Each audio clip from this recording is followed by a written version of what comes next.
Hello everyone, welcome back to my channel. इस video में हम पढ़ेंगे मास मोमेंट। ठीक है, ये इकलौता ऐसा चैप्टर हमारा जियोमॉर्फोलॉजी में रह गया जो मैंने कंप्लीट नहीं कराया है, वो मिस हो गया है। ठीक है, ये चैप्टर हमारा मिस हुआ था।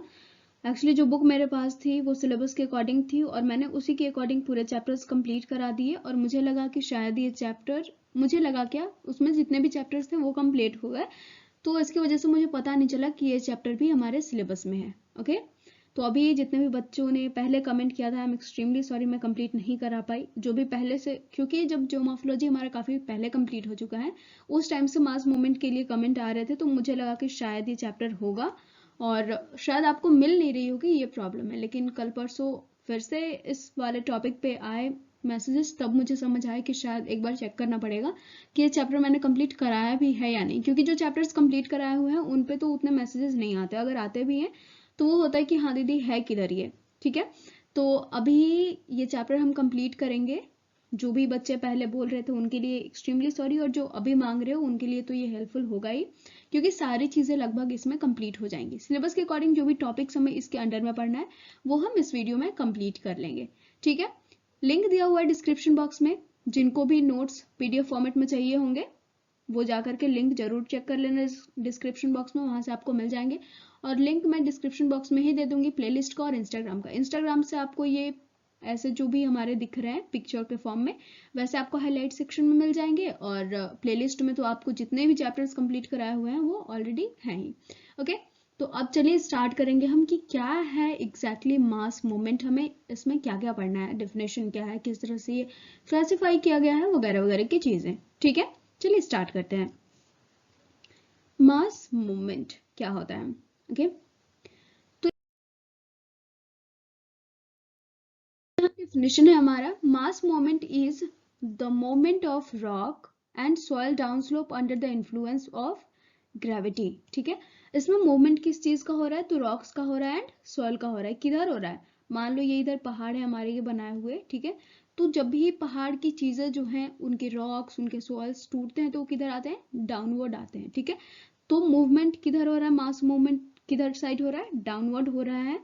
और किस चीज का मूवमेंट हो रहा है? तो यहाँ पे रॉक्स एंड सॉइल्स का हो रहा है।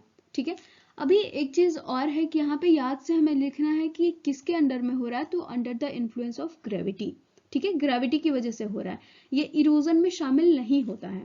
ओके, ऐसा होता है ना कि हाँ एक जगह से दूसरी जगह तो शिफ्ट, मतलब मूवमेंट इरोजन में भी होता है, ऐसा होता है।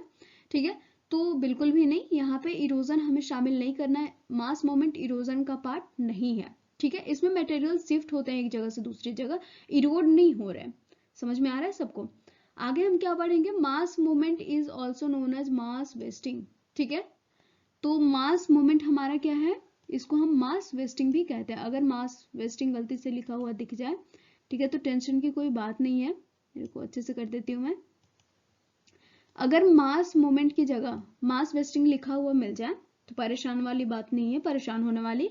मास वेस्टिंग हम मास मूवमेंट को ही कहते हैं। ठीक है, तो अगर मास मूवमेंट का डिफिनेशन लिखना हो तो भी हम सेम चीज लिखेंगे, मास वेस्टिंग का भी सेम चीज लिखेंगे। ठीक है, अब थोड़े बहुत डिफरेंसेस होते हैं लेकिन उनका यहाँ पर जिक्र नहीं करना है।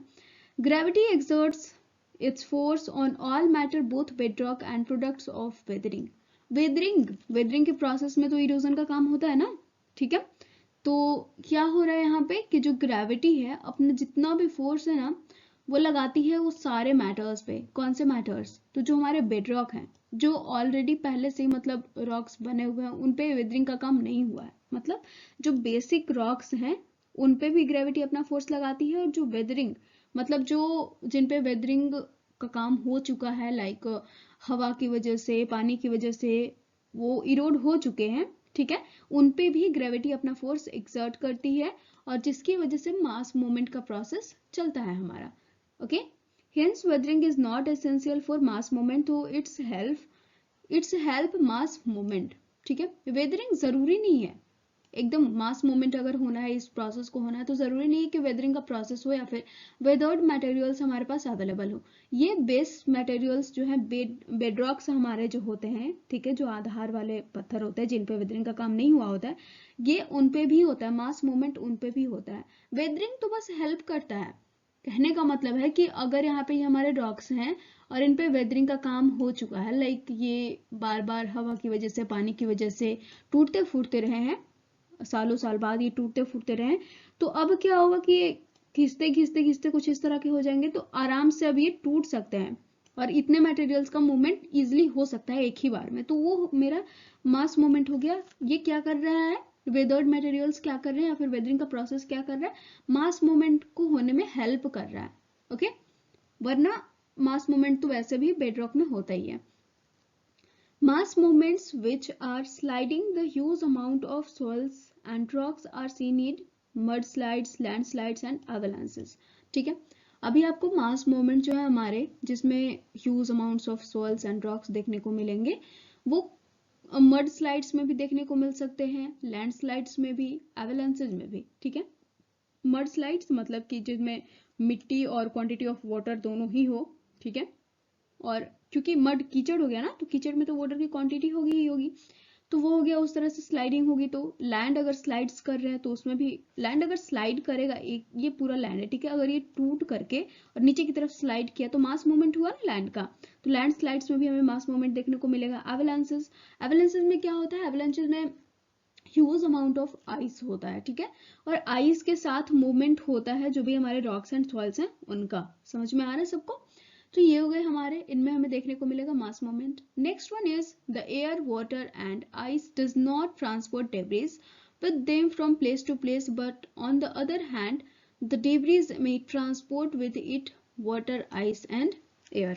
ठीक है, देखो जो डेब्रीज होते हैं ना, जो भी चीजें होती हैं खंडर टाइप के जो बन जाते हैं, ठीक है, या फिर टूटे फूटे जो मटेरियल्स होते हैं, वो अपने साथ ही वाटर, आइस एंड एयर उनमें होता ही है। ठीक है, वो खुद के साथ ही ट्रांसपोर्ट हो जाते हैं, उन्हें अलग से एयर, वाटर और आइस की जरूरत नहीं पड़ती है। ठीक है, आगे हम पढ़ेंगे कि ऐसे मड स्लाइड्स होते हैं जिनमें quantity of water already available होता है। ठीक है, या फिर वो आइस वाले मटेरियल्स जहाँ पे आइस अवेलेबल है, हो सकता है ये मूवमेंट वहां पे हो रहा है तो वो आइस के साथ डायरेक्टली, उनको अलग से आइस ला के रखने की या फिर अलग से आइस की जरूरत नहीं पड़ेगी, वो ऑलरेडी वहां पे होगा पहले से ही। ठीक है, these are very active over weathered slopes rather than over unweathered materials। अब यहाँ पे जो चीज है ना, वो सिर्फ यही है कि वेदर रॉक्स यहाँ पे हमने पढ़ा कि हेल्प करती है, तो जो वेदर रॉक्स होते हैं हमारे, उन पे ज्यादा एक्टिव होता है वो, क्योंकि पहले से ही इरोडेड है, तो उन पे मतलब ये ज्यादा जल्दी काम करेगा। इट मीन्स वो बहुत जल्दी टूट सकते हैं। ठीक है, अनवेदर्ड मटेरियल्स का क्या है, bed rock materials, bed rocks का क्या है, वो अभी नए नए होते हैं। ठीक है, उनमें कोई भी वेदरिंग का काम नहीं हुआ होता, वो इरोडेड नहीं होते, तो इजिली नहीं टूट पाते हैं। ठीक है, तो इजिली अगर मास मूवमेंट कहीं हो सकता है तो वो है वेदर्ड स्लोप्स पे, वेदर्ड रॉक्स पे। क्लियर हो गया सबका? Next one is mass movements do not come under erosion though there is a shift of material from one place to another। Mass movement erosion के अंडर में नहीं आता। Erosion क्या होता है, हवा की वजह से, पानी की वजह से चीजें धीरे धीरे करके एकदम इरोड होती है। मास मूवमेंट में क्या है, एकदम से टूट जाएगा, और टूट करके यहाँ से ये जो पॉइंट है, मान लो ये टूटा, ठीक है, और टूट के डायरेक्टली यहाँ पे शिफ्ट हो जाएगा। ठीक है, तो क्या हो रहा है, शिफ्ट हो रहा है एक प्लेस से दूसरे प्लेस में, यहाँ पे इरोजन का काम नहीं हो रहा है उस तरह से। क्लियर हो गया सबका? आगे बढ़ते हैं। आगे हमारे पास क्या होगा, मास मूवमेंट्स मे बी फास्ट और slow depending on the following. ठीक है, मास मूवमेंट तेजी से भी हो सकता है और धीरे धीरे भी हो सकता है। ओके, तो ये किस पे डिपेंड करता है, एंगल ऑफ स्लोप पे। जो स्लोप है उनका एंगल किस तरह का है, मटेरियल्स, जो स्लोप्स हमारे हैं वो किस मटेरियल्स के बने हुए। अगर वो हार्ड रॉक्स होंगे तो वो ज्यादा जल्दी नहीं मास मूवमेंट होगा उनमें, और अगर वो सॉफ्ट रॉक होंगे तो ज्यादा जल्दी मास मूवमेंट हो जाएगा। ओके, तो इस तरह की चीजें हैं। उसके बाद स्ट्रक्चर ऑफ रॉक्स, स्ट्रक्चर किस तरह का है रॉक्स का, ठीक है, बनावट किस तरह की है, उस पर भी डिपेंड करता है कि मास मूवमेंट फास्ट होगा या फिर स्लो होगा। ओके, इफेक्ट्स क्या होते हैं मास मूवमेंट के, मान लो देखो यहाँ पे क्या है, फॉल, ये फॉलिंग की वजह से, एक सेकेंड चेंज करने दो, ये फॉलिंग की वजह से हो रहा है, ये एकदम डायरेक्टली क्या हुआ, यहाँ पे अभी ये चीजें यहाँ पे होंगी और एकदम से फॉल करके यहाँ पे पहुंच गई। ठीक है, एवियांसेस क्या है, इधर आइस के साथ साथ इधर आ गई है। ठीक है, स्लाइड में क्या हो रहा है, ये खिसक गई, मास मूवमेंट क्या हुआ, यहाँ से खिसक गया। ओके, फ्लो में क्या हो रहा है, ये बह करके आ रही है। फ्लो में basically amount of water and soil rocks दोनों ही होंगे। स्लम्प में क्या होता है, ये देखो स्लम्प कर रही है, खिसक करके आ रही है। क्रीपी में क्या होती है, धीरे धीरे एकदम स्लोली स्लोली डेइंग करके आ रही है। ठीक है, इस तरह की चीजें होती हैं।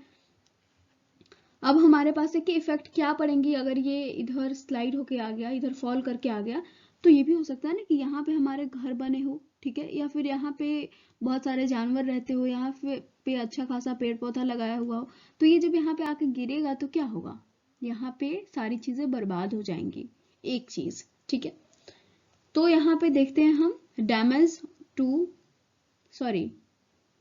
टू और लॉस ऑफ लैंड हो सकता है, या फिर डैमेज हो सकती है लैंड, प्रॉपर्टी, हमारी प्रॉपर्टी लॉस हो सकता है, प्रॉपर्टी डैमेज हो सकती है, इंफ्रास्ट्रक्चर हमारे डैमेज हो सकते हैं, उनका लॉस हो सकता है। ठीक है, पीपल इंजर्ड हो सकते हैं, यहाँ पे हो सकता है लोग रह रहे हो तो वो मारे जा सकते हैं, इंजर्ड हो सकते हैं। ठीक है, उसके बाद अनस्टेबल ग्राउंड सर्फेसेस, जो ग्राउंड सर्फेस होगा, यहाँ पे गिरेगा अगर कोई चीज तो यहाँ पे का जो ग्राउंड सर्फेस होगा वो अनस्टेबल हो जाएगा।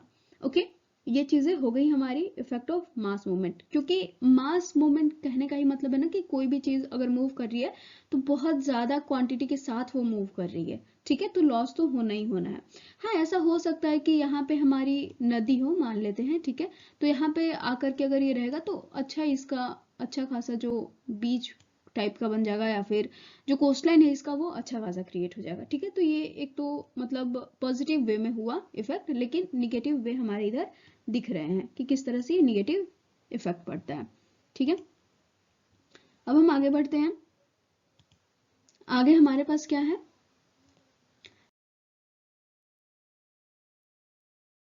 Types of mass movement. Mass movement के टाइप्स भी हमें देखने हैं। ठीक है, या फिर क्लासिफिकेशन बोल सकते हो इसको।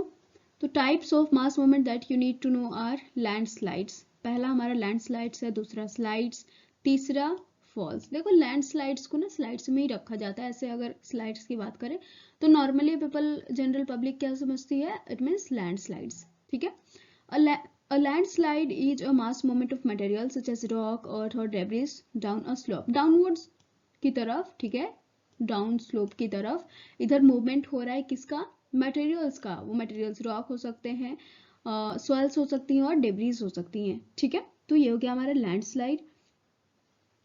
मतलब कि जो लैंड का पार्ट है वो खिसक करके नीचे की तरफ आ गया है। ठीक है, खिसका है, स्लाइड किया है, ये चीज याद रखना, फॉल नहीं हुआ, स्लाइड हो रहा है। उसके बाद यहाँ पे तो हमने देख ही लिया कि जो जनरल पब्लिक है वो लैंड स्लाइड को स्लाइड मतलब वो लैंड स्लाइड ही समझती है।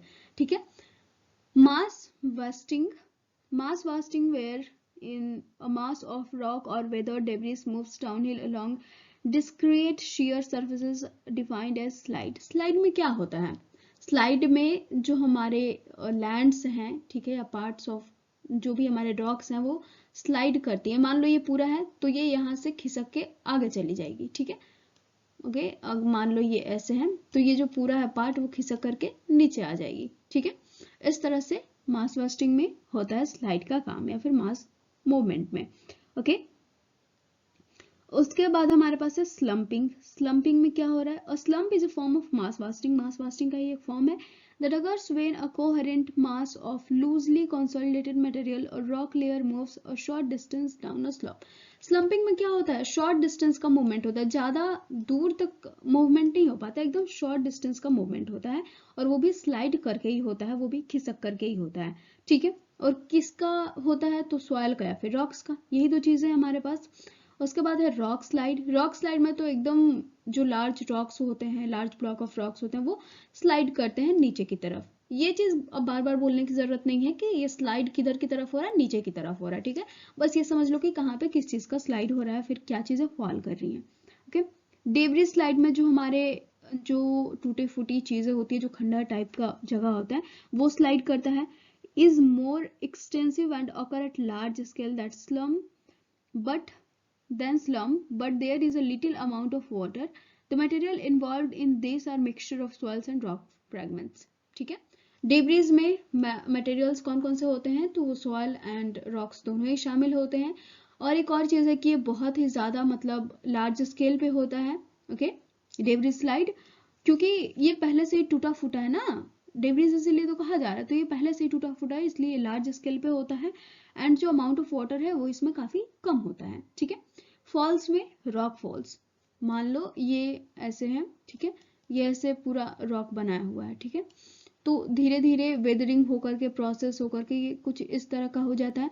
तो ये जो यहाँ से चीज है धीरे धीरे ये पतली होंगी और पतली होकर के ये जो रॉक्स है वो फॉल करेगा, ठीक है। तो ये हो सकता है कि लार्ज अमाउंट में हो यहाँ पे, तो वो रॉक फॉल्स हो गया। तो फॉल्स हमारे रॉक्स के हो सकते हैं। और रिलेटिवली स्मॉल लैंडस्लाइड है, ज्यादा नहीं होता ये, confined to the removal of individual और superficial blocks from the cliff base, ठीक है। क्लिफ बेस से क्या होता है, इसका टूटना होता है, रॉक फॉल करता है, okay.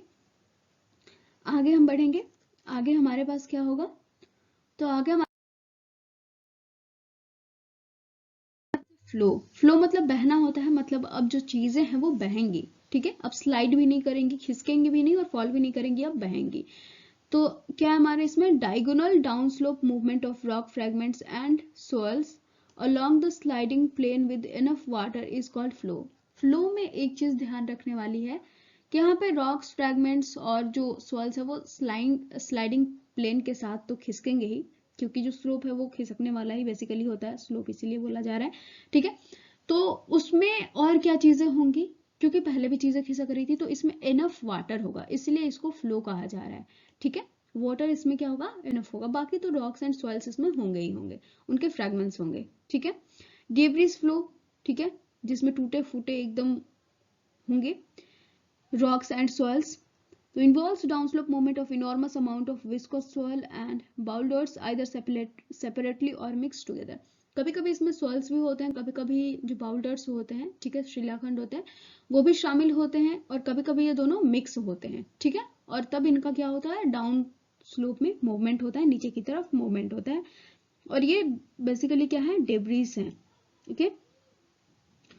And occurs mostly along the river valley sides. ये ज्यादातर कहाँ होती हैं, जो खंडर वाले फ्लो हैं वो कहाँ होंगे, वैली साइड्स में होंगे, जहां से जो रिवर्स हैं वो इजिली चीजों को एक जगह से दूसरी जगह ट्रांसपोर्ट कर लेंगी। जो चीजें उसके पास खिसक करके आई होंगी, स्लाइड करके आई होंगी, फ्लो करके आई होंगी, ठीक है, उसको वो एक जगह से दूसरी जगह आराम से ले जाएगी। The difference between debris flow, earth flow and mud flow, ये तीनों क्या है, फ्लो के टाइप्स हैं, ऐसा बोल सकते हैं हम, ठीक है, या फिर पार्ट्स हैं। is related to the particles and amount of water। मतलब इनमें डिफरेंस क्या है, ये तीन टाइप के होते तो है, लेकिन इनमें कुछ तो डिफरेंस होता है। तो वो डिफरेंस किससे रिलेटेड है, size of particles and amount of water में, ठीक है। डेब्रिस में थोड़े बड़े बड़े पत्थर होंगे, अमाउंट ऑफ वाटर कम होगा। अर्थ में उससे ज्यादा होगा, और छोटे छोटे, और मतलब जो यहाँ पे जितने छोटे थे पार्टिकल्स उससे भी छोटे हो जाएंगे, और मड फ्लो में एकदम छोटे हो जाएंगे, और अमाउंट ऑफ वाटर इन दोनों से ज्यादा होगा, ठीक है, एकदम इजी है। आगे बढ़ लेते हैं। The size of particles decreases from debris flow to mud flow. हाँ, डेब्रिस फ्लो में ज्यादा बड़ा होगा पत्थर, या फिर ज्यादा बड़े पार्टिकल्स होंगे, उसके बाद उससे कम होंगे अर्थ फ्लो में, और उससे भी कम मड फ्लो में, ठीक है, इसीलिए डिक्रीजेस बता रहा है। Most common on gully heads in river and tracts of major alluvial rivers. ज्यादातर ये कहाँ पे देखने को मिलेंगे, जो एलुवियल रिवर्स है वहां पे जो गुली एरियाज होंगे वहां पे देखने को मिलेंगे, ठीक है। अर्थ फ्लो में क्या है, is promoted by excessive water. इसमें डेब्रिस फ्लो से ज्यादा पानी होगा, ठीक है, और ये ज्यादा पानी इसमें आएगा कहाँ से रिसीव करेगा, तो रेनफॉल से, ठीक है, जिससे कि जो मटेरियल्स हैं वो ओवर सैचुरेटेड हो जाएंगे, मतलब इनफ वाटर की वजह से ऐसा होगा। Most common on planar hill sides और valley sides having alluvium rich in clay minerals, ठीक है। अब एक चीज और अगर ध्यान रखनी है तो वो ये है कि जो फ्लो है वो ज्यादातर कहाँ पे होंगे, कौन से वैलीज में होंगी, तो जो एलुवियल रिवर्स होंगे उनकी साइड वाली वैली में होगी, या फिर जहाँ पे एलुवियल प्रेजेंट होगा उसी वैली में होगी ये, ठीक है। उसके बाद हमारा क्या है, mud flow. The water content is more in mud flow than in debris and earth flow, ठीक है। इसमें मैंने बताया था कि जो वाटर है उसका कंटेंट ज्यादा होगा डेब्रिस फ्लो और अर्थ फ्लो से, ठीक है। Most common along valley sides of alluvial reverse and the mud is so produced is transported by the reverse, ठीक है। वैली साइड्स में ये बहुत ही कॉमन है, तीनों ही वैली साइड्स में होती हैं। कौन सी वैली साइड्स, तो एलुवियल रिवर की वैली साइड्स में, और जिससे जो मड प्रोड्यूस होता है, मड जो हमारे फ्लो होके आते हैं वो ट्रांसपोर्ट कर लिया जाता है रिवर के थ्रू, ठीक है। पांचवा हमारा है क्रीप मतलब होता है रेंगना, रेंगते हुए, मतलब कि एकदम स्लो मोशन में मास मूवमेंट होगा, ठीक है, बहुत ही स्लो होता है। And imperceptible down slope movement of materials is called creep, ठीक है। डाउनवर्ड मूवमेंट होता है और एकदम स्लो होता है, एकदम स्लो, ठीक है। इसमें सॉइल क्रीप है एंड रॉक क्रीप्स हैं। दोनों समझ में आ गया होगा क्या है। सॉइल क्रीप में सॉइल का एकदम धीरे धीरे मूवमेंट हो रहा है, मास मूवमेंट हो रहा है, और रॉक क्रीप में रॉक का एकदम धीरे धीरे मास मूवमेंट हो रहा है, ठीक है। मास मूवमेंट मतलब ज्यादा क्वांटिटी में मूवमेंट हो रहा है, ठीक है, under the influence of gravity. समझ में आ गया सबको यहाँ तक? बस यही तक हमें पढ़ना था, इससे ज्यादा कोई चीजें नहीं। आप इसको डिफाइन कर सकते हो कि हाँ ये सॉइल में होता है, ये रॉक्स में होते हैं, और बेसिकली जो हमारा सिलेबस है उसमें इससे ज्यादा कुछ भी नहीं पढ़ना है। अगर कोई और टॉपिक एडेड हो तो आप कमेंट सेक्शन में बता सकते हो मुझे, मैं वो कंप्लीट करा दूंगी, या फिर आप गूगल करके भी देख सकते हो, ठीक है। आई होप आपको समझ में आ गया होगा। Thank you so much. अगर आया होगा तो please don't forget to like, comment, share and subscribe. मिलते हैं नेक्स्ट वीडियो में, ठीक है। हाईलाइट सेक्शन जाकर के इंस्टाग्राम पे चेक करना, वहां पे आपको नोट्स मिल जाएंगे ऐसे पिक्चर के फॉर्म में, और यहाँ पे डिस्क्रिप्शन बॉक्स चेक कर लोगे तो वहां पे आपको क्या मिल जाएंगे, वहां पे आपको मिल जाएगा एक लिंक जिसमें दिया हुआ है क्या दिया हुआ है उस लिंक में, पीडीएफ है, ठीक है। तो जाकर के जरूर चेक कर लेना। Thank you.